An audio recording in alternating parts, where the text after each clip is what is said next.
ক্যাম্পাসে বসে আড্ডা দিচ্ছি আমি আর আমার হারামি বন্ধুগুলো। খুব মজা করছি। এক বন্ধু বলল, মামা, এভাবে বসে থাকতে আর ভালো লাগছে না, চল এবার একটা গেম খেলি। তখন আমি বললাম, কী গেম মামা? চল দোস্ত গানের কলি খেলি। হুম মামা, চল। প্রথমে নাজমুল শুরু করলো, এরপর রবির পালা। রবি শেষ করলো আর আমাকে গান গাইতে হবে ও দিয়ে। মাথায় তো কোনো গান আসছে না, কি করি মাথায় আসছে না, কিন্তু একটা গান তো গাইতেই হবে, না হলে তো মান সম্মান থাকবে না। আমিও শুরু করলাম, ও মাইয়া, ও মাইয়া রে তুই অপরাধী রে, আমার যত্নে গড়া ভালোবাসা দে ফিরাইয়া দে, আমার অনুভূতির সাথে খেলার অধিকার দিল কে, মায়া তুই বড় অপরাধী, তোর ক্ষমা নাই রে।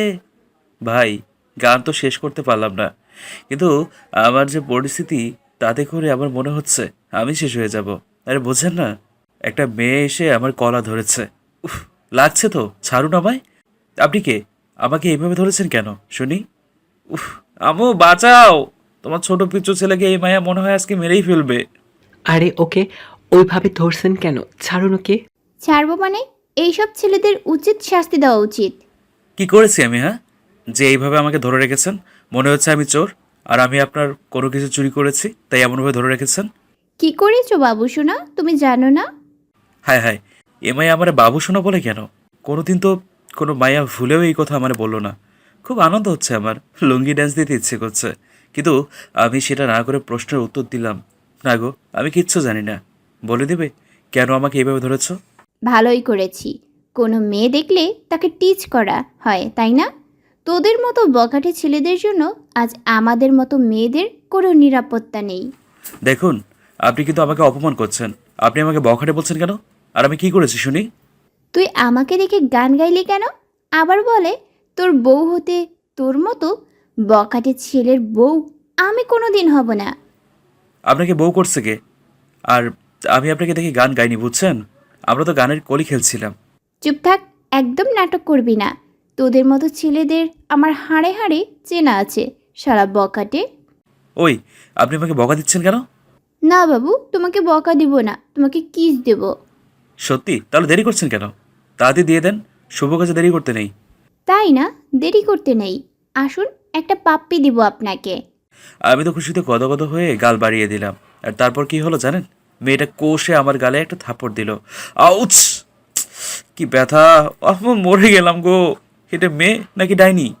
চুপ, একদম কথা বলবি না, ফাজিল ছেলে। আর যদি কোনো দিন আমাকে দেখে এইভাবে গান গাইছিস, তাহলে তোর খবর আছে, এই বলে দিলাম। এই কথা বলে মেয়েটি আমায় ছেড়ে দিয়ে চলে গেল। আমি তো একদিকে বাঁচলাম, কিন্তু গাল খুব ব্যথা করছে।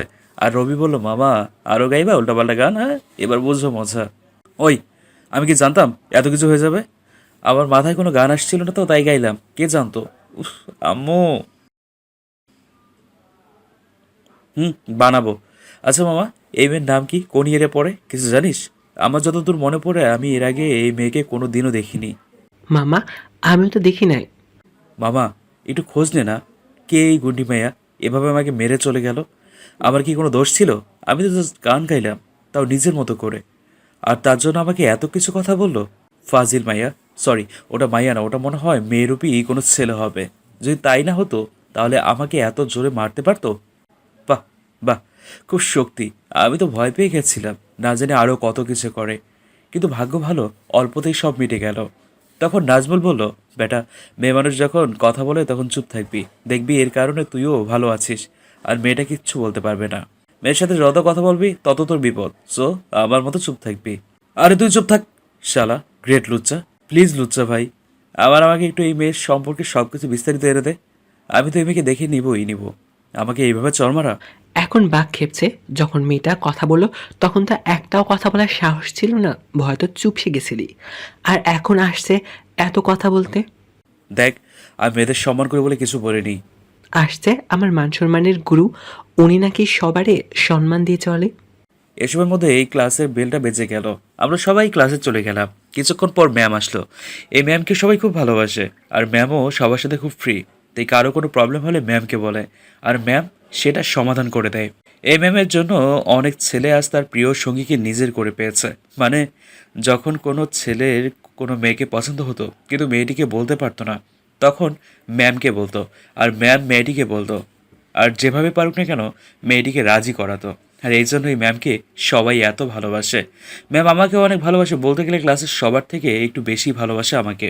ম্যাম আমাকে তার নিজের ছেলের মতো দেখে, আর আমিও ম্যামকে অনেক সম্মান করি। ম্যাম ক্লাসে এসে বলল, good morning student. Good morning ma'am. সবাই কেমন আছো? জি সবাই ভালো, আপনি? হ্যাঁ, আমিও ভালো আছি। আজ তোমাদের মাঝে একজন নতুন বন্ধু আসছে, তাকে তোমাদের সাথে পরিচয় করিয়ে দেব। এদিকে আসো তো নুসরাত মা। এরপর সেই মেয়েটা, মানে যে আমার উপর একটু আগে নির্যাতন করেছিল, সেই মেয়েটা আসলো। এরপর ম্যাম বলল, এই হলো নুসরাত, তোমাদের নতুন বন্ধু। তাকে তোমরা সবাই একটু সাহায্য সহযোগিতা করো। অন্য একটা কলেজ থেকে এই কলেজে আসছে, অনেক কিছুই ভালো করে চেনে না। সবাই বললো আচ্ছা ম্যাম, ঠিক আছে। আর মেয়েটার নাম তাহলে নুসরাত? হ্যাঁ, মেয়েটা দেখতে যেমন, নামটাও অনেক সুন্দর। আমার তো বেশ ভালো লাগলো নামটা, কিন্তু সকালের কথা মনে পড়তে আমি ভাবলাম মেয়েটাকে একটু উচিত শিক্ষা দেওয়া দরকার। কোনো দোষ ছাড়াই আমাকে তখন অনেক হেনস্থা করেছে, আর আমি নাকি বাজে ছেলে। এই কলেজের কেউ আজ পর্যন্ত এই কথা বললো না, আর এই মেয়ে প্রথম দিন এসেই আমাকে বাজে বললো। খুব রাগ হলো, তাই চুপচাপ বসে পড়লাম। আমি নুসরাতকে দেখছি, কিন্তু নুসরাত আমাকে দেখছে কি না সেটা আমি জানি না, আর জানতেও চাই না। বজ্জাত মেয়ে, ফাজিল মেয়ে, গুন্ডি মেয়ে, তখন কিভাবে জন্মালো এখনও ব্যথা করছে। ম্যাম সবাইকে এক এক করে পড়া ধরছে। একসময় আমার পালা আসলো, সুমন পড়া বলো। আমার মাথায় কোনো পড়াই আসছিল না, যা আসছিল সব বারবার গুলিয়ে ফেলছি। আবল তাবল পড়া বলছি। ম্যাম বলল, সুমন এসব কি বলছো, তুমি তো এমন করো না। আজ কেন এমন হলো? আজকে পড়া শেখো নাই কেন? ম্যাম আসলে আমি একটু অসুস্থ। তাই তখন সবার মাঝ থেকে নুসরাত দাঁড়িয়ে বলল, না ম্যাম, ও মিথ্যে কথা বলছে। আমি দেখেছি আজ উনি কাকে যেন বিয়ে করবে বলে মনের খুশিতে গান গাচ্ছিল। আহা, দেখে মনে হয় বউ পেয়ে গেছে। খুব লুচ্চাই ছেলে, যাকে না তাকেই বিয়ে করতে চায়। ম্যামও একদম ঠিক আছে। আসলে সারাদিনে মেয়েদের কিছু ঘুরে বেড়ায়, তাই লেখাপড়া সব ভুলে মেরে দিয়েছে। ম্যাম নুসরাতের কথা শুনে আমাকে জিজ্ঞেস করলো, সুমন নুসরাত যা বললো তা কি ঠিক, তা কি সত্যি? ম্যাম, ওর ফাজিল মায়া একদম মিথ্যা বলছে। আমরা সকালে গানের কলি খেলছিলাম, যখন আমার পালা আসলো আমি গান গাচ্ছিলাম। গানটা এমন, ও মায়া তুই কি হবি আমার ঘরের বউ। তখন এই মেয়ে আমাকে নানানভাবে অপমান করেছে। ম্যাম তখন রাগী লুক নিয়ে নুসরাতের দিকে তাকালো, ধমকের সুরে, নুসরাত, সুমন যা বলেছে তা কি সত্যি? হ্যাঁ, সব সত্যি বলছে। আমি ভেবেছিলাম আমাকে বলেছে, তাই আর কি। কিছু না জেনে না বুঝে এমন কাজ করতে নেই। এখন তুমি সুমনকে সরি বলো। এই ছেলে শোনো, আমি সরি। আচ্ছা ঠিক আছে। ম্যামের ক্লাস শেষে আমি একটু বাইরে বের হয়েছিলাম। এসে আমার সিটে বসে যখন ক্লাস শেষ করে বেরোতে যাব তখন আমি উঠতে পারছি না। কিছু একটা আমার প্যান্টকে বেঞ্চের সাথে আটকে রেখেছে। আমি রবিকে জিজ্ঞেস করলাম, দেখ তো রবি কী হয়েছে। আরে মামা, তোর প্যান্টে তো চুইংগাম লেগে আছে। আমি নুসরাতের দিকে তাকিয়ে দেখি নুসরাত হাসছে। তার মানে এটা নুসরাতের কাজ। খুব রাগ হচ্ছিল, এবার বেশি বেশি হয়ে যাচ্ছে। তাই আমি রবি আর নাজমুলের সাথে একটা প্ল্যান করলাম, পরদিন যখন কলেজে আসবো সেটা কাজে লাগাবো। পরদিন আমরা যথারীতি সময় কলেজে আসলাম। ওই তো নুসরাত আসছে। আমরা যে যার পজিশন নিলাম। নুসরাত যেই আমার কাছে আসলো, নাজমুল ল্যাং দিল নুসরাতকে, আর নুসরাত আমার উপর এসে পড়লো। আমি তখন বললাম, এই মেয়ে, এমন অভ্যাস কেন? হ্যাঁ, ছেলে দেখলে গায়ে পড়তে ইচ্ছে করে? ফাজিল মাইয়া, এমন কেউ করে? সি, আপনি এত খারাপ, আগে জানতাম না তো। আমি ইচ্ছা করে কিছু করিনি। মিথ্যা বলতে হবে না, আপনাদের মতো মেয়েদের চরিত্র কেমন তো ভালো করেই জানা আছে। নুসরাত আর কিছু না বলে মাথা নিচু করে চলে গেল। হয়তো লজ্জা পেয়েছে বা অপমান বোধ করেছে। আমরা ক্যাম্পাসের ভিতর গিয়ে দেখি নুসরাত একটা গাছের নিচে মাথা নিচু করে বসে আছে। খুব খারাপ লাগলো, মনে হয় একটু বেশি করে ফেলেছি। তাই নুসরাতের কাছে গেলাম। নুসরাত একটি গাছের নিচে মাথা নিচু করে বসে আছে। তখন নাজমুল বলল, মনে হয় মেয়েটা অনেক কষ্ট পেয়েছে রে, যা সুমন মাপ চেয়ে নে। হ্যাঁ তাই করি, মেয়েটা সত্যিই মনে হয় কষ্ট পেয়েছে। আমি নুসরাতের কাছে গেলাম। এই শোনো। নিশ্চুপ, কোনো কথা নেই। নুসরাত মাথা নিচের দিকে করে রেখেছে। এই শোনো, কি হয়েছে? তখন নুসরাত আমার দিকে তাকালো। আরে এ কি, মেয়েটা কাঁদছে কেন? এই তুমি কাঁদছো কেন? ইচ্ছা হয়েছে তাই কাচ্ছি। তোর কোনো সমস্যা আছে? তুমি আমার সাথে এমনভাবে কথা বলছো কেন? আমি কি কোনো দোষ করেছি? না, তুই কেন দোষ করতে যাবি? দোষ তো আমি করেছি। আমি তো চরিত্রহীন একটা মেয়ে। তুমি এইভাবে বলছো কেন শুনি? আমি তো তখন মজা করেছি তোমার সাথে। ভালো করেছিস। আমি আর কিছু না ভেবে নুসরাতের পাশে বসে পড়লাম। এ কি, তুই আমার সাথে এভাবে বসছিস কেন? প্লিজ তুমি আমাকে মাফ করে দাও। আমরা তো একটু মজা করতে চেয়েছিলাম, কিন্তু বিশ্বাস করো আমি জানতাম না তুমি এতটা কষ্ট পাবে। আমাকে মাফ করে দিও প্লিজ। না, তোর কোনো মাফ নেই। প্লিজ আমাকে মাফ করে দাও না। আমি তো একটা পিচ্ছি ছেলে। বলো, কেউ যদি এই পিচ্ছির উপর রাগ করে থাকে, পিচ্ছির কষ্ট হয় না? হয়তো। প্লিজ মাফ করো আমায়। আইসে আমার পিচ্ছু। আচ্ছা পিচ্ছু, তুই কি ফিডার খাস? হ্যাঁ, খাই তো।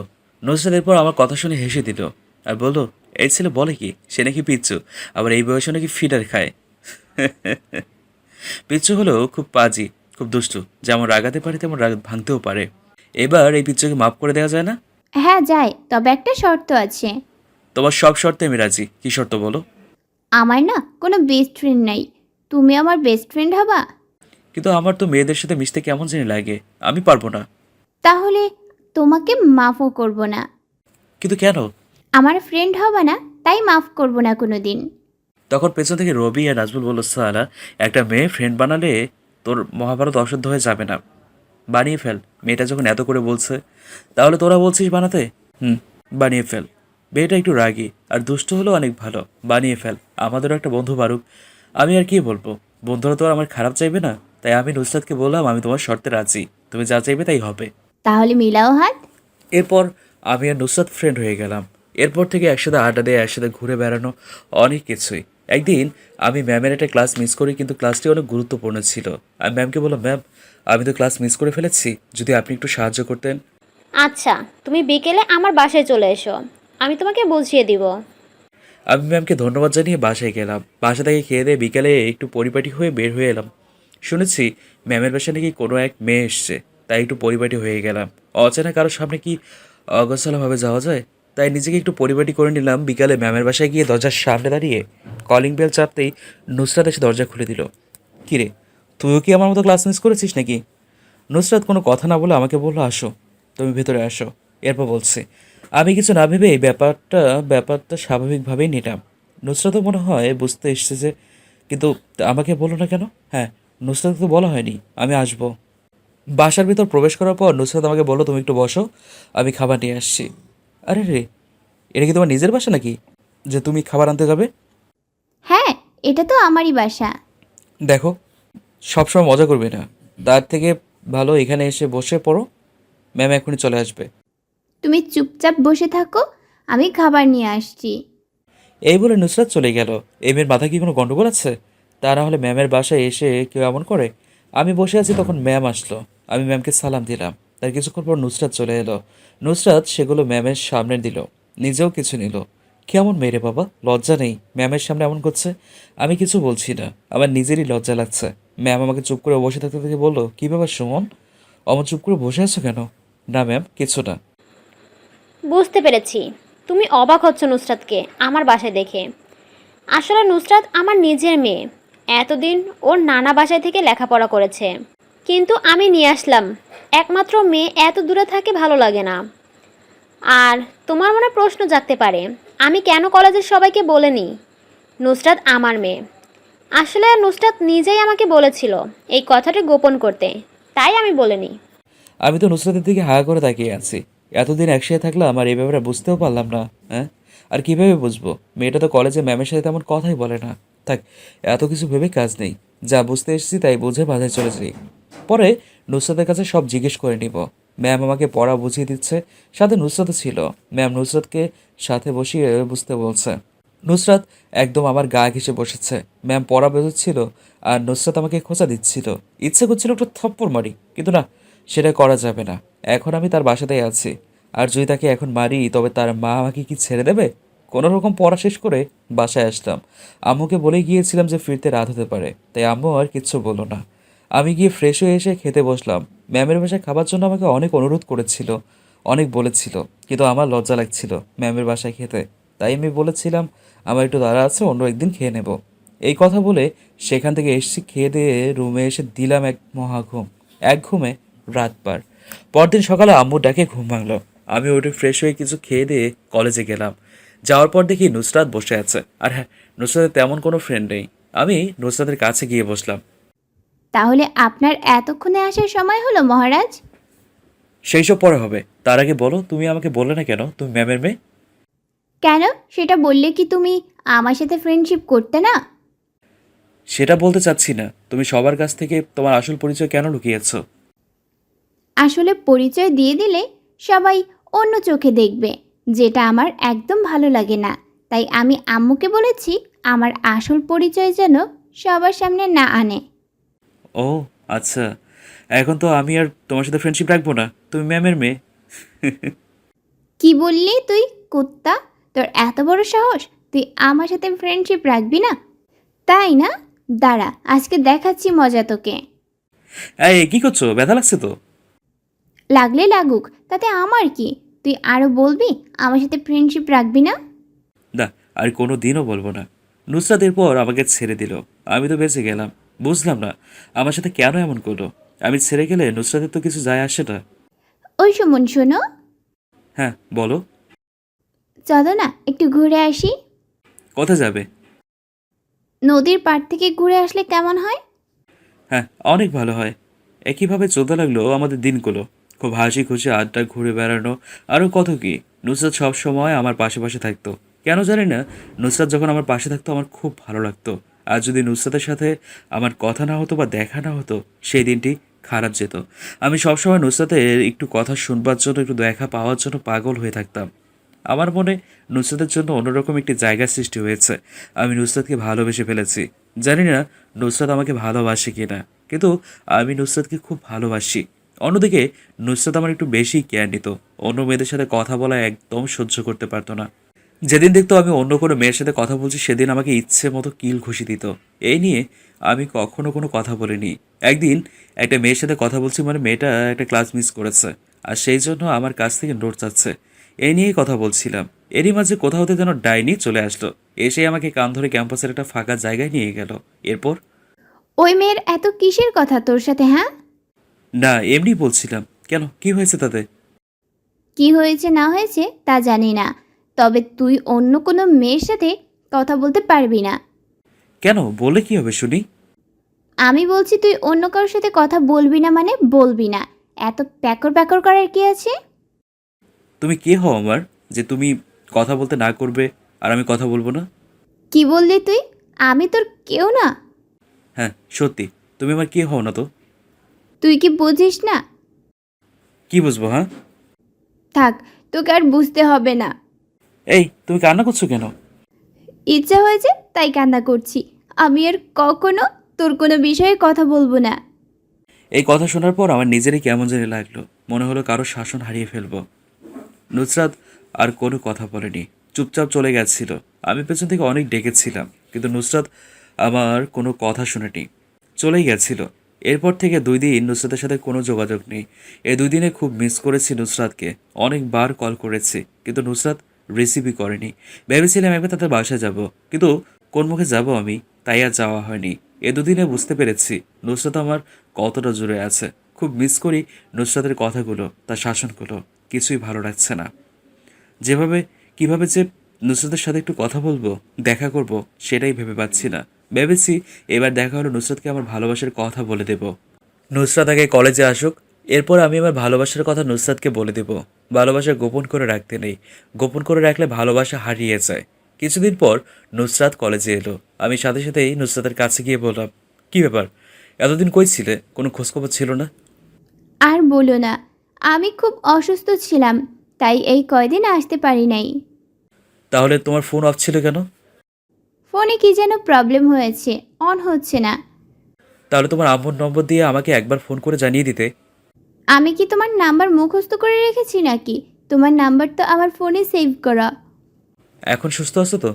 হ্যাঁ ভালো আছি, তুমি কেমন আছো? কোনো রকম আছি আর কি। কোনো রকম মানে কি হয়েছে তোমার? বলো আমায় প্লিজ, বলো। কিছু হয়নি। কিছু একটা হয়েছে, তোমাকে দেখেও মনে হচ্ছে তোমার মধ্যে কিছু একটা চলছে। সত্যি আমার তেমন কিছু হয়নি, কিন্তু কোনো একজনকে খুব মিস করছিলাম। কাকে শুনি? যাকে ভালোবাসি তাকে। আমার কথা শুনে নুসরাত বলল, ওই ফাজিল হারামজাদা বিল্লি কুত্তা, একদম মেরে ফেলে দিব ভালোবাসার কথা বললে। কেন শুনি? কারণ আছে, তুই তো পিচ্চু, তাই তুই জানিস না। আগে বড় হবি, তারপর বলবো আমি বড় হয়ে গেছি। এখন বলো প্লিজ। না, বলবো না। আচ্ছা, না বললে আমি কিছু কথা বলতে চাই। জানি না তুমি কথাগুলো কিভাবে নেবে, কিন্তু কথাগুলো বলা দরকার, তাই বলবো। হ্যাঁ বল, কি বলবি? তবে যদি অন্য কোনো মেয়েকে নিয়ে কোনো কথা বলিস তবে তোর খবর আছে, এই বলে দিলাম। আমি ভালোবাসি। কাকে? যে আমার সাথে কথা বলছে তাকে। আমি ছাড়া তো এখন আর অন্য কেউ কথা বলছি না। আমি অন্য কারো কথা বলছি না, আমি তোমাকেই ভালোবাসি, অনেক বেশি ভালোবাসি। কি করেছি তোর সাথে, হ্যাঁ? কিন্তু আমি তো তোকে খুব ভালোবাসি রে, খুব বেশি ভালোবাসি। কি বললি তুই? তুই আমার সাথে এমনটা করতে পারলি? তুই আমাকে ভুলে যা, আমি তোকে ভালোবাসতে পারবো না। খুব একা লাগে তোকে ছাড়া থাকবো কিভাবে? আমি সেটা জানি না, ভালোবাসতে পারবো না আমি। তাহলে তুই আমাকে ভালোবাসবি না?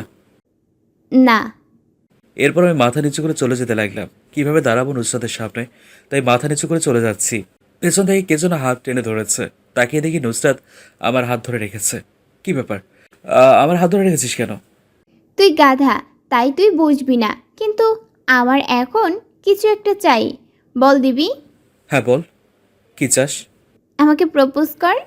I love you Nusrat. গাধা, এইভাবে না, অন্যভাবে। কিভাবে করব? আমি তো অন্যভাবে পারি না। প্লিজ একটু চেষ্টা কর। এরপর আমি এই বললাম, হ্যাঁ মেয়ে শোনো, আমার মেয়ের আম্মু হবে, মানে অনুর আম্মু হবে, আমার ঘরের ঘরণী হবে।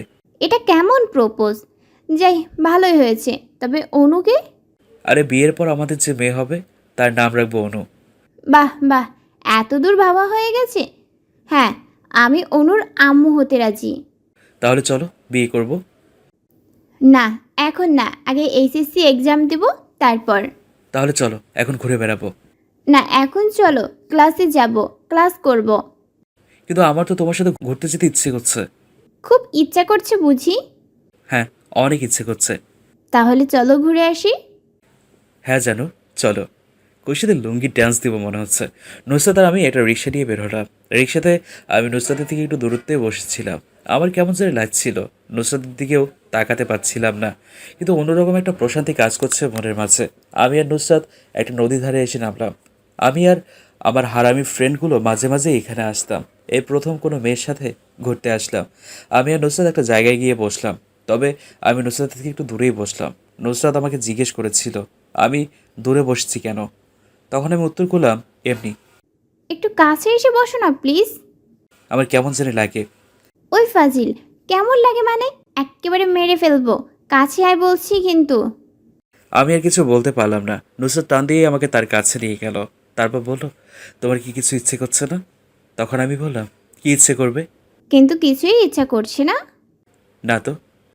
হায় আল্লাহ, এ তুমি আমাকে কেমন ছেলের সাথে পাঠালে? তার নাকি কিছু করতে ইচ্ছা করছে না, কিন্তু আমার ইচ্ছা করছে। কি ইচ্ছে করছে বলো? তুমি আমার কোলে মাথা রাখবে আর আমি আদর করে দিব। জানো, আমার অনেক দিনের ইচ্ছা। আমি অনেক আগে থেকেই তোমাকে ভালোবাসি। তাহলে বললে না কেন? তুমি জানো না, মেয়েদের বুক ফাটে তো মুখ ফোটে না। ধরো যদি আমি কোনো দিন তোমাকে ভালোবাসার কথা না বলতাম, তাহলে কি হতো? কি আর হতো? আমি তোমার আব্বু আম্মুর কাছে গিয়ে বলতাম আপনার ছেলে আমাকে ভালোবাসে, কিন্তু আপনাদের ভয়ে আমাকে বিয়ে করছে না। আর যদি সুমন আমাকে বিয়ে না করে আমি মরে যাব, এই কথা বলতাম। বাবারে, এই মেয়ে তো বেশ চঞ্চল। যদি আমি রাজি না থাকতাম তাহলে কি হতো? তুই রাজি না থাকলে তোকে জোর করে ধরে বিয়ে করতাম। তুই শুধু আমার, আর তোর অন্য কারো দিকে নজর দিবি তো তোর খবর আছে। কি করবা গো অন্য কারো দিকে নজর দিলে? কিস করমু জানু শোনা। আচ্ছা, ওই দেখো একটা মেয়ে বসে আছে, আর আমি মেয়েটাকে দেখছি। আহা, কত সুন্দর দেখতে, মন জুড়িয়ে গেল। ওই, এটা কি হচ্ছে? একদম চোখ গেলে দিব, এই বলে দিলাম। কুত্তা, অন্য মেয়ের দিকে নজর দিবি না। আমি দেখতে পেতনির মতো, তবুও তুই আমার দিকে তাকিয়ে থাকবি। তুমি না বললে অন্য মেয়ের দিকে তাকালে কি যেন দিবা? চুপ ফাজিল, বলেছি বলে কি অন্য মেয়ের দিকে তাকাতে হবে নাকি? তুই শুধু আমাকে দেখবি, আর তোকে না, সেই কখন বলেছি আমার কোলে মাথা রেখে শুয়ে থাকতে, কিন্তু তুই এখনো দূরে বসে আছিস। আয় কাছে, আয় কাছে আয় বলছি। ও হ্যাঁ, কথা বলার মাঝে আমি নুসরাতের থেকে একটু দূরে সরে গেছিলাম। কেন জানি না এমন হচ্ছে আমার। আগে তো নুসরাতের সাথে অনেক ঘুরেছি, কিন্তু এর আগে কখনো তো এমন হয়নি। আজ হচ্ছে কেন? আমি পারবো না। তোকে পারতেই হবে, কোনো কথা শুনতে চাই না। মাথা রাখ জলদি। প্লিজ জানো, ছেড়ে দাও, আমি পালাবো। পালিয়ে দেখ না, তোর পা ভেঙে রেখে দিব। পরে তোমাকে সবাই ন্যাংরার বউ বলবে। বললে বলুক, তবুও তুই আমার কোলে মাথা রেখে শুয়ে থাকবি। আর কি করার, যে দজ্জাল মেয়ে কথা না শুনলে কি করে বসবে সেটা সে নিজেও জানে না। আমি নুসরাতের কোলে মাথা রেখে শুয়ে আছি, আর নুসরাত আমার মাথায় হাত বুলিয়ে দিচ্ছে। বলে বোঝাতে পারবো না কত যে ভালো লাগছিল। তখন এইভাবে আমার আর নুসরাতের সম্পর্ক শুরু হয়। এরই মাঝে কলেজের সবাই, আমার বাসায় সবাই, নুসরাতের আম্মু সবাই জেনে গেছে, কিন্তু কেউ কোনো কথা বলেনি। শুধু বলেছিল পড়ালেখা যেন ঠিক থাকে। আর কলেজে এখন তো সবাই আমাকে ম্যামের জামাই বলে ডাকে। ম্যামও আগের থেকে বেশি আমাকে আদর করে, ম্যামের নিজের ছেলের মতো দেখে। শুধু একদিন আমাকে ডেকে নিয়ে বলেছিল, দেখো বাবা সুমন, আমি কিন্তু প্রেম ভালোবাসার বিরুদ্ধে না, আমি এর পক্ষে আছি আর থাকবো। তুমি কিন্তু আমার মেয়েকে কষ্ট দিও না, সারা জীবন আমার মেয়েকে তোমার কাছে আগলে রেখো। ম্যাম, আপনি কোনো চিন্তা করবেন না, নুসরত কোনো দিন আমার কাছ থেকে এই কষ্ট পাবে না। তখন ম্যাম বলেছিল, তুমি আর আমাকে ম্যাম বলে ডেকো না, আম্মু বলবে এখন থেকে। আহা, দুনিয়ার সব মাই যদি, সব আব্বু আম্মু যদি এমন হতো তবে কতই না ভালো হতো। আমি বললাম আচ্ছা, এখন থেকে আম্মু বলেই ডাকবো। ম্যাম সেদিন অনেক খুশি হয়েছিল। আর আমি আর নুসরাত তো এখন একে অপরকে ছাড়া থাকতেই পারি না। আমি দিনে দিনে নুসরাতকে অনেক ভালোবেসে ফেলি। এক কথায় নুসরাত ছাড়া থাকা একদম অসম্ভব। আমাদের রিলেশনের 3 মাস হয়ে গেছে। এরই মাঝে নুসরাতকে নিজের থেকেও বেশি ভালোবেসে ফেলেছি। কিন্তু হঠাৎ একদিন নুসরাত আমাকে ফোন করে দেখা করতে বলে, কি যেন সারপ্রাইজ দেবে। আমি সাথে সাথে চলে গেলাম। নুসরাত আগেই চলে এসেছিল। আমি গিয়ে বললাম, হ্যাঁ বলো, কি সারপ্রাইজ দেবে? আমি তোমার সাথে আর রিলেশন রাখতে পারছি না। দেখো, এখন মজা করার সময়টা, মজা পরে, আগে বলো কি সারপ্রাইজ। কোনো সারপ্রাইজ নয়, আমি সত্যি বলছি, আমি আর রিলেশন রাখতে পারবো না। আবারও মজা? ওই, আমি তোর মতন ছেলের সাথে এতদিন মজা করেছি, তখন সেটা তুই সত্যি ভাবলি, আর এখন সত্যি বলছি। তুই সেটাকে মজা কেন ভাবছিস? তুই কি করে ভাবলি আমি তোকে, তোর মতন ছেলেকে ভালোবাসবো? মানে কি বলছো এসব? সোজা, তোর মনে আছে তুই আমাকে চরিত্রহীন বলেছিলি? জানিস, কথাটি শোনার পর আমার অনেক কষ্ট হয়েছে। আর সেদিন আমি প্রতিজ্ঞা করেছিলাম আমি তোর ওপর তার প্রতিশোধ নিবই নিব। আর সেই সুযোগ পেলাম, তোর ভালোবাসায় আমি তোর সাথে একটু নাটক করলাম। এই, তুমি এসব কি আবল তোমার বলছো? প্লিজ, তুমি আমার সাথে এমন করো না। আমি সত্যি তোমাকে অনেক ভালোবাসি, তোমাকে ছাড়া আমি বাঁচতে পারবো না। খুব ভালোবেসে ফেলেছি তোমায়। বাঁচতে না পারলে মরে যা। শোন, তোকে একটা শিক্ষা দেওয়া উচিত ছিল, আর সেটা আমি দিতে পেরেছি। এর থেকে বড় শিক্ষা তোকে দিতে চাই না। দয়া করে তুই আর কোনোদিন আমাকে বিরক্ত করবি না, এই বলে দিলাম। খুব কষ্ট হচ্ছিল নুসরাতের কথাগুলো শুনে, কান্না চলে আসছিল। কোনো রকম চোখের পানিগুলো আটকে রেখেছিলাম। আমি বললাম, হ্যাঁ আচ্ছা, আর কোনোদিনও তোমায় বিরক্ত করবো না। ভালো থেকো, খুব বেশি ভালো থেকো। তো তুই কি ভাবছিস আমি তোকে ছাড়া খারাপ থাকবো? যত সব। এই কথা বলে নুসরাত চলে গেল, আর আমি সেখানে দাঁড়িয়েছিলাম। কেন এত ভালোবাসতে গেলাম? খুব কষ্ট হচ্ছে আমার। না, দাঁড়িয়ে থাকলে চলবে না। আমি সেখান থেকে সোজা মেইন রাস্তায় চলে আসলাম। আমি আনমনে হাঁটছি আর নুসরাতের কথাগুলো ভাবছি। রাস্তার পাশ দিয়ে হাঁটছিলাম, ভালো লাগছিল না, তাই কোনো দিকে আমার তেমন কোনো খেয়ালও ছিল না। হঠাৎ করে কে যেন আমাকে টান মেরে রাস্তার একদম কিনারে নিয়ে গেল আর জড়িয়ে ধরে বলতে শুরু করলো, হেই তুমি কি করতে যাচ্ছিলে? আর একটু হলেই তো বলেই কান্না করা শুরু করে দিল। আমি তো অবাক, নুসরাত আমাকে জড়িয়ে ধরে আছে। আর আমি হাঁটতে হাঁটতে কখন যে রাস্তার মাঝখানে চলে গেছিলাম সেটা আমি নিজেও বুঝতে পারিনি। তবে নুসরাত আসলো কোত্থেকে? নুসরাত তো চলে গেছিল, তাহলে আবার কোত্থেকে উদয় হলো? নুসরাত তো আমাকে জড়িয়ে ধরে কান্না করেই যাচ্ছে। কি হলো? আমাকে এভাবে জড়িয়ে ধরে আছেন কেন? তোমাকে জড়িয়ে ধরবো না তো অন্য কাউকে ধরবো নাকি? সেটা আপনি ভালো জানেন। আমি আমি কি করে বলবো? তুমি কি করতে গেছিলে হ্যাঁ? আর একটু হলেই তো কান্না করে দিলে। যা হবার হতো। আর আপনি তো চেয়েছিলেন আমি মরে যাই, তাহলে বাঁচালেন কেন? আমি কখন চেয়েছি? আমি যখন বললাম আপনাকে ছাড়া আমি বাঁচবো না, তখন আপনি কি বলেছিলেন মনে নেই? আপনি না বলেছিলেন আমি মরে গেলেও আপনার কিছু যায় আসে না? তাহলে আমাকে এখন এভাবে বাঁচালেন যে? আমার যা হওয়ার হতো তাতে আমার কোনো আক্ষেপ ছিল না। আক্ষেপ হচ্ছে আমি একজন ভুল মানুষকে ভালোবাসলাম, যে কিনা এতদিন ধরে শুধু নাটক করেই গেছে, আর আমি সেটাকে সত্যি ভেবে নিলাম। আসলে আমি কত বোকা, তাই না? হ্যাঁ, আমাকে এভাবে জড়িয়ে ধরে না থেকে ছেড়ে দিন। আপনি আমাকে জড়িয়ে ধরে আছেন সেটা ভাবলেও আমার কষ্ট হচ্ছে। প্লিজ ছেড়ে দিন, আমি বাসায় চলে যাবো। ভালো লাগছে না কিছু, ছাড়ুন আমায়। না, ছাড়বো না। এইভাবে সারা জীবন ধরে রাখবো, আঁকলে রাখবো, কখনো হারাতে দিব না। আবার কোনো নাটক শুরু করলেন? দেখুন, এমনিতেই যে নাটক ফ্রিতে অনেক অনেক নাটক দেখিয়েছেন, আর দেখতে চাই না। একটু আগে যে কথাগুলো বললেন আমি কোনোদিন ভাবতেও পারিনি যে আপনি ওই কথাগুলো বলতে পারবেন। দেখুন, রাস্তায় অনেক মানুষ আমাদের দিকে তাকিয়ে আছে। দয়া করে এবার আমাকে ছেড়ে দিন। উফ, আমার ভালো লাগছে না, আসলে খুব কষ্ট হচ্ছিল। কেন হবে না? একটু আগে কি কথা বলেছিল আর এখন কি কথা বলছে। নুসরাত এমনভাবে জড়িয়ে ধরে আছে, আমি কিছুতেই ছাড়তে পারছি না। মেয়েটা এত শক্তি পায় কোত্থেকে? হ্যাঁ, বাবারে কি শক্তি! আমি কিছুতেই পেরে উঠছি না, খুব ব্যথা লাগছিল যেমনভাবে চেপে ধরে আছে। আমি কি করব? তখন একটা বুদ্ধি মাথায় আসলো। আমি বললাম, আমার খুব পেয়েছে, ছাড়ুন, ছাড়ুন আমায়। কি পেয়েছে? খুব চাপ পেয়েছে, এখন না ছাড়লে জামা কাপড় নষ্ট হয়ে যাবে। হলে হোক, তাতে আমার কি? আমি ছাড়ছি না। জামা কাপড় নষ্ট করলে করো। প্লিজ ছাড়ুন আমায়, আমি চাপমুক্ত হয়ে আসি। এরপর আবার না হয় আমাকে ধরবেন এইভাবে, কেমন? সত্যি আবার জড়িয়ে ধরতে দিবা তো? হ্যাঁ, দিব। আপনি যা চাইবেন তাই করব, কিন্তু এবার ছাড়ুন, নষ্ট করে ফেললাম তো। এরপর নুসরাত আমাকে ছেড়ে দিল, আমাকে আর পাইকে।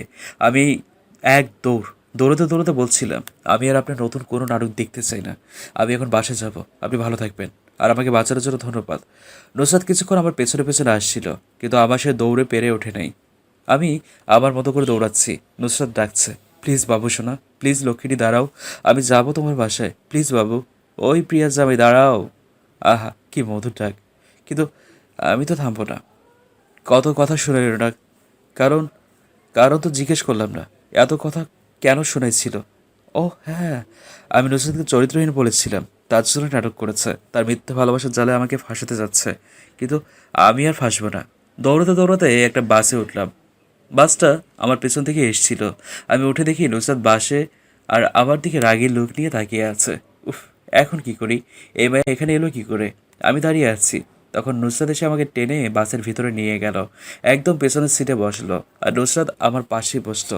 আমি জানতাম আমার 12টা বাজবে। নুসরাত আমার পাশে বসে রাগী লোক নিয়ে তাকিয়ে আছে। আমি কিছু বলছি না, শুধু ভাবছি এই মেয়ে আসলে কি চায়। কিছু বলছি না, শুধু রাগে ফুঁসছে। আমি দেখি একটা মেয়ে আমাদের দিকেই আসছে। আমি হাঁ করে তাকিয়ে আছি মেয়েটার দিকে। নুসরাত আরও রেগে গেল। ওই, তুই ওই মেয়ের দিকে অমনভাবে তাকিয়ে আছিস কেন? না মানে একজনকে ভালোবেসেছিলাম, কিন্তু আজ জানতে পারলাম সে নাকি আমার সাথে নাটক করেছে। এখন তো আবার অন্য কাউকে ভালোবাসা দরকার, যে আমাকে সত্যিই ভালোবাসবে, আমার বউ হবে, অনুর আম্মু হবে। একদম মেরে ফেলবো অন্য কারো দিকে নজর দিলে। আমি আছি কি করতে? হ্যাঁ, আমি তোর বউ হব, তোর অনুর আম্মু হব। মিথ্যার কথা বলবেন আপনি? বলেন তো, আমি আর আপনাকে ভালোবাসি না, আমি এখন অন্য একজনকে ভালোবাসবো। কি বললি তুই? কিছু বলিনি। এখন আমি নামবো। রবি বলেছিল ওর গার্লফ্রেন্ডের সাথে একটা মেয়ে থাকে, সেটা নাকি সিঙ্গেল। দেখি আমি লাইন বানাতে পারি নাকি। 100% মিথ্যে বললাম। এরপর নুসরাত আর কিছু বলে নেই, শুধু কান্না করছিল। আমি বাস থেকে নেমে গেলাম। বাসা বেশি দূরে না, তাই হাঁটা শুরু করলাম। বাসায় এসে খেয়ে দিয়ে শুয়ে পড়লাম। আপনারা ভাবছেন আমার মন কেন খারাপ? না, কেন খারাপ হতে যাবে, কেন? হ্যাঁ, নুসরাতের হাবভাব দেখে তো মনে হলো নুসরাত আমাকে অনেক ভালোবাসে, অন্য কোনো মেয়ের কথা শুনতেই পারে না। শুনলেই কান্না, রেগে যায়, কান্না করে। তাই আমি আর সেই বিষয় নিয়ে ভাবছি না। রাতে খেয়ে দিয়ে শুয়ে আছি, তখন নুসরাত কল দিল। আমি সাথে সাথে ধরলাম। আর একটা মতলব ছিল তাই আমি ধরেই বলতে শুরু করলাম, কী ব্যাপার নীলা, এতক্ষণ পর মনে পড়লো? তুমি না তখন আমার সাথে কথা না বললে তোমার নাকি কিচ্ছু ভালো লাগে না, তাহলে এতক্ষণ পর কেন ফোন দিলা? নীলা সোনা বাবু, বাবু আমার, কাল তোমাকে নিয়ে ঘুরতে যাব, একটু তাড়াতাড়ি রেডি হয়ে থাকবে, হ্যাঁ? ওপাশ থেকে কিছুটা হালকা কান্নার শব্দ শোনা যাচ্ছিল। এরপর বললো, আমি নীলা না, আমি নুসরাত। আর ও নীলাকে শুনি, সেটা আপনার না চললেও চলবে। কল কাটুন। ইস, আমার জানুটা মনে হয় রাগ করবে ফোন ওয়েটিং পেলে। এই বলে কলটা কেটে দিলাম। এখন কি করব? আমি জানি নুসরাত আবার কল দিবে, তাই বুদ্ধি করে কাস্টমার কেয়ারে কল দিলাম। একটু টাইম পাস করি। ভাগ্য ভালো ছিল, একটা মেয়ে বললো কীভাবে সাহায্য করতে পারি। আচ্ছা, ব্যালেন্স চেক করে কীভাবে? মেয়েটি বললো। এমবি চেক করে কীভাবে? মেয়েটি বললো। আমি এডিটে জিজ্ঞেস করে 20 মিনিট পার করলাম। এতক্ষণে অনেকবার নুসরাত কল করেছে, মেসেজ দিয়েছে। মেসেজটা এমন ছিল, ওই দেখ, নীলার সাথে বেশি কথা বলবি না, আমি তোর বউ হব, আর কাল আমি তোর সাথে ঘুরতে বের হবো। যদি অন্য কারোর সাথে ঘুরতে বের হোস, খবর আছে। আমি রিপ্লাই দিলাম, আমি কাল ঘুরতে বের হবই, পারলে তুই আটকে দেখা। কি করার করে নিস। নুসরাত আবার কল দিল, আমি রিসিভ করলাম। নুসরাত বলল, দেখ একদম ওই মায়ের সাথে ঘুরতে বের হবি না। আমি বের হবো তোর সাথে। তোর সাথে কে নেবে? আমি তো ওই মেয়ের সাথেই বের হবো। আমি আর কিছু পারি আর না পারি, তোরে কালকের মধ্যে কিভাবে বিয়ে করা যায় সেটা ভালোই জানি। পারলে বিয়ে করে দেখা। আচ্ছা চান তো, কালকেই তোর বিয়ে আমার সাথে, দেখে নিস। আচ্ছা দেখা যাবে, কি করতে পারো। এখন আমাকে ঘুমাতে দে। এই বলে ফোন কেটে অফ করে দিলাম। মাথা গরম করে দিয়েছে। বিয়ে কি মুখের কথা নাকি, হ্যাঁ, যে বলবে আর আমি বিয়ে করব? সকালবেলা আমি একটু ফ্রেশ হয়ে নিচে গেলাম, খেয়ে দিয়ে আবার রুমে আসলাম। আজ কলেজে যাব না, ঘুরতে বের হয়েছি। বিকেলে আব্বু ফোন করে বলে তাড়াতাড়ি বাসায় আসছে। আমি বাসায় এসে দেখি সবাই নতুন জামা কাপড় পরেছে। আব্বু আমাকে বললো, সুমন যাও, তোমার রুমে দেখো নতুন পাঞ্জাবি পাজামা আছে, সেগুলো পরে নাও। কেন আব্বু? ওগুলো পরে কি হবে? এত কথা বলার কি আছে? যেটা বলেছি সেটা কর। আমি চুপচাপ পাঞ্জাবি পাজামা পরে আবার নিচে এলাম। এইবার চলো। আমি আব্বু আম্মু ভাইয়া ভাবি সবাই বের হলাম। বাহ, গাড়ি দাঁড়িয়ে আছে, সবাই মিলে যাচ্ছি। কিন্তু এ কি, ম্যামের বাসার সামনে এলাম কেন? চুপ করে থাক, এত কিছু জানার তোর দরকার নাই। আমি তাদের সাথে চুপচাপ ভেতরে গেলাম। গিয়ে দেখি বাসায় অনেক লোকজন, আর দেখি নুসরাত বউ সেজে বসে আছে। আমাদের দেখি ম্যাম বললো, আপনারা এসছেন? আমরা সেই কখন থেকে বসে আছি, আসুন এবার শুভ কাজটা সেরে ফেলি। আব্বু বললো, সুমন যাও, নুসরাত মামুনের পাশে গিয়ে বসো। কেন আব্বু? ওই ডাইনির পাশে কেন বসবো? ওই, বৌমাকে ডাইনি বলবি না। ওই নুসরাত তোমার বৌমা হলো কিভাবে? হয় নাই, হবে। এরপর সবাই এক প্রকার জোর করে নুসরাতের সাথে আমার বিয়ে দিয়ে দিল। উফ, কি মাইয়া আমার ঘাড়ে চাপাই দিল। আর বেশি বলবো না, বাসর ঘরের কথাই বলি। আমি বাসর ঘরে প্রবেশ করে দেখি নুসরাত বসে আছে। নুসরাত আমাকে দেখে আমার কাছে এসে সালাম করলো। আমি বললাম, এসবের মানে কি? এভাবে কেউ বিয়ে করে? আমি করি। তাহলে সেদিন যে বললা তুমি আমাকে ছেড়ে চলে যাবা। আমি তোমাকে বলেছিলাম না একটা সারপ্রাইজ আছে। হ্যাঁ বলেছিলি। আসলে আমি তোমাকে আমাদের বিয়ের বিষয়ে বলতে চেয়েছিলাম। কেন এত তাড়াতাড়ি বিয়ে করার কি ছিল? আমার না তোমাকে ছাড়া একদম ভালো লাগতো না। আমি আম্মুকে বিয়ের কথা বলতেই আম্মু বলেছিল, যদি তুমি রাজি থাকো তাহলে বিয়েতে আম্মুর কোনো আপত্তি নাই। তাই বলেছিলাম তোমাকে দেখা করতে, যার আগে ভাবলাম একটু মজা করি, কিন্তু সেটা যে এত বাড়াবাড়ি হয়ে যাবে আমি ভাবতে পারি নাই। আমি তোমার কাছ থেকে চলে আসছিলাম এটা দেখতে যে তুমি কি করো। তা দেখি বেচারা কষ্টে মাথা নিচু করে যে আমার সামনে দিয়ে হেঁটে গেল, আর আমার দিকে একবারও তাকালো না। তারপর দেখি হাঁটতে হাঁটতে কানার মতো রাস্তার মাঝখানে চলে গেল। যদি আমি না থাকতাম আর যদি একটা কিছু হয়ে যেত। ভালো হতো, তোমাকে আর বিরক্ত করতাম না। চুপ ফাজিল, আমি চাই সারা জীবন এই পাগলটা আমাকে বিরক্ত করুক। জানো সেদিন আমার কত কষ্ট হয়েছিল। আমি সরি, আসো আদর করে দেই। এই বলে আমাকে জড়িয়ে ধরলো, আমিও ধরলাম। এরপর বললাম, আব্বু আম্মু আমার বিয়ে দিতে এত উঠে পড়ে লাগছিল কেন? আমি কান্না করতে করতে বলেছিলাম, যদি তোমাকে আমার সাথে বিয়ে না দেয় তাহলে আমি মরে যাব। আর আম্মু অনেক করে বলাতে তারা রাজি হয়ে যায়। এখন আমার নীলার কি হবে? ওই, একদম অন্য মেয়ের নাম নেবি না, এই বলে দিলাম। নীলে কি হবে? তা জানি না, তুই শুধু আমার, শুধুই আমার। না, আমি নীলার। নুসরাত এরপর আমাকে বিছানার উপর ফেলে দিয়ে এলো আর আমার বুকের উপর বসে, ওই তুই কার? তখন আমি বললাম, কেন আমি নীলার। আবার বল। আমি তো অনুর আম্মু, যে হবে তার। তাহলে আমি হব আর তুই আমার। এই বলে নুসরাত আমার একদম কাছে চলে এলো। আমি আর বলতে পারবো না, লজ্জা করে বলতে। ইতিহাস, তাই তো আর বললাম না। বিয়ে করে নেন আর বাসর রাতে ইতিহাস তৈরি করুন। ধন্যবাদ।